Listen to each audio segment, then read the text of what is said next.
Bonjour. Notre objectif dans cet exercice est d'établir le compte des produits et des charges de l'entreprise industrielle Mburo au 31/12/2016. Cette entreprise normalement fait la transformation du bois et l'aluminium en mobilier de bureau. On commence par la présentation des grandes composantes de CPC. Le CPC est un état de synthèse de gestion qui cherche à déterminer les résultats de l'entreprise selon la nature. Donc, à partir de CPC, on peut déterminer normalement ces résultats, à savoir le résultat d'exploitation, qui est la différence entre les produits d'exploitation et les charges d'exploitation. Le résultat financier, qui est la différence entre les produits financiers et les charges financières. Alors, pour déterminer le résultat courant, c'est la somme de résultats d'exploitation et le résultat financier. Donc, le résultat non courant, c'est la différence entre les produits non courants et les charges non courantes. Le résultat avant impôt, c'est le résultat courant plus le résultat non courant. Et le résultat net de l'exercice, c'est le résultat avant impôt moins l'impôt sur le résultat. Dans notre exercice, on doit tout d'abord classer par poste les charges et les produits. Alors, la première charge qu'on a, c'est achat du bois. L'achat du bois est une charge d'exploitation consommée dans le processus de production. Donc, son poste dans le plan comptable général marocain, c'est l'achat consommé des matières et fournitures. Et exactement, c'est 112. L'achat d'aluminium. L'aluminium fait partie du cycle de production, donc c'est un achat consommé de matières et fournitures. Vis et boulons sont utilisés dans la fabrication, donc l'achat consommé de matières et fournitures. Vernis, peinture, colle pour bois sont liés à l'activité de l'entreprise. Leur poste ainsi est l'achat consommé de matières et fournitures. Par contre, l'entretien et réparation des machines, c'est une charge d'exploitation faite par une tierce personne, donc c'est autre charge externe. Les frais de téléphone, ainsi, c'est un service rendu par une autre entreprise, donc c'est autre charge externe. Les frais de transport est une charge d'exploitation et exactement autre charge externe. Les frais d'Internet est une prestation de service achetée, donc son poste et autre charge externe. L'eau et l'électricité sont utilisés pour fabriquer les produits. Leur poste est l'achat consommé de matières et fournitures. Détergents, savons et huile pour machines font partie de l'achat consommé de matières et fournitures. Loyer des bâtiments administratifs, c'est un produit accessoire acheté par l'entreprise, donc c'est autre charge externe. La taxe professionnelle, c'est un impôt versé à l'État, donc c'est impôt et taxes. Les salaires, une charge liée au personnel, donc c'est les charges de personnel. CNSS, c'est une charge de sécurité sociale des salariés, donc c'est les charges de personnel. Les intérêts bancaires versés. Intérêts versés à la banque suite à un emprunt, donc ce sont des charges d'intérêt. Pénalité de retard, amende versée. Ces charges sont versées exceptionnellement par l'entreprise, donc ce sont des autres charges non courantes. Assurance payée, c'est une assurance versée et liée à l'activité de l'entreprise, donc c'est autre charge externe. Achat du papier est une charge d'exploitation, plus précisément l'achat consommé de matières et fournitures. Lubrifiant pour machines. Carburant pour matériel roulant. Ce sont des charges utilisées par les outils de production, donc leur poste est l'achat consommé de matières et fournitures. Achat du plan comptable, achat de code général des impôts, achat du code de travail sont considérés comme la documentation générale. Donc leur poste est une autre charge externe. Les frais de déplacement de personnel, charge, le poste, exactement, autre charge externe. Imprimés et brochures, c'est un moyen de publicité utilisé par l'entreprise, donc leur poste est autre charge externe.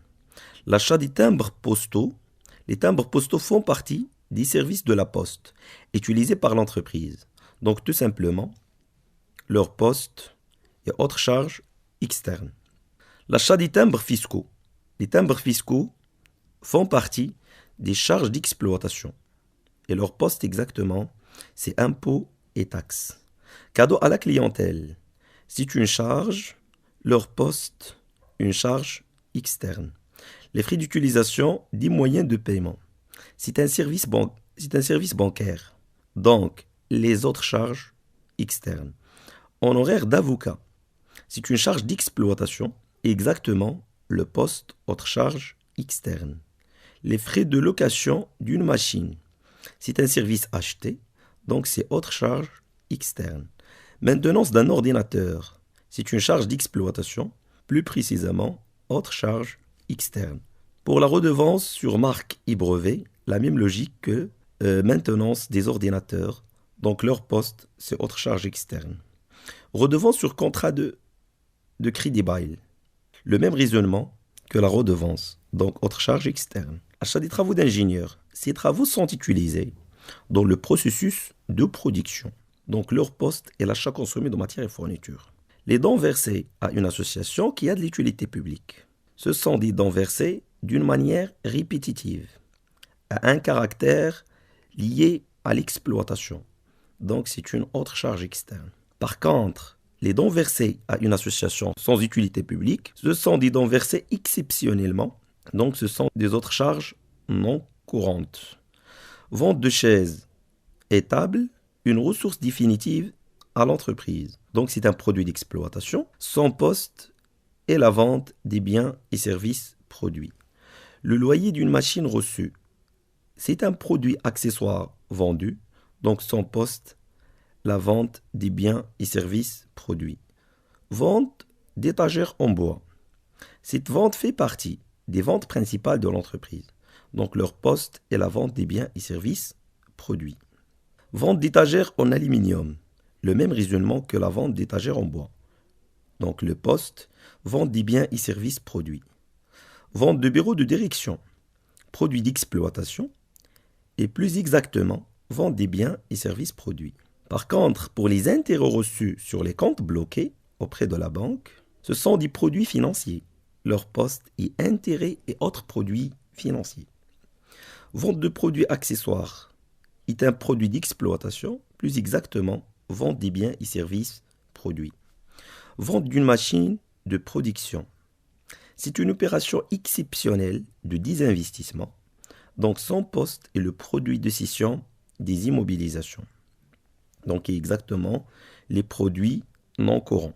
Gain de change est un produit financier généré suite à l'augmentation de la créance ou la baisse de la dette suite à une transaction étrangère. Son poste est gain de change.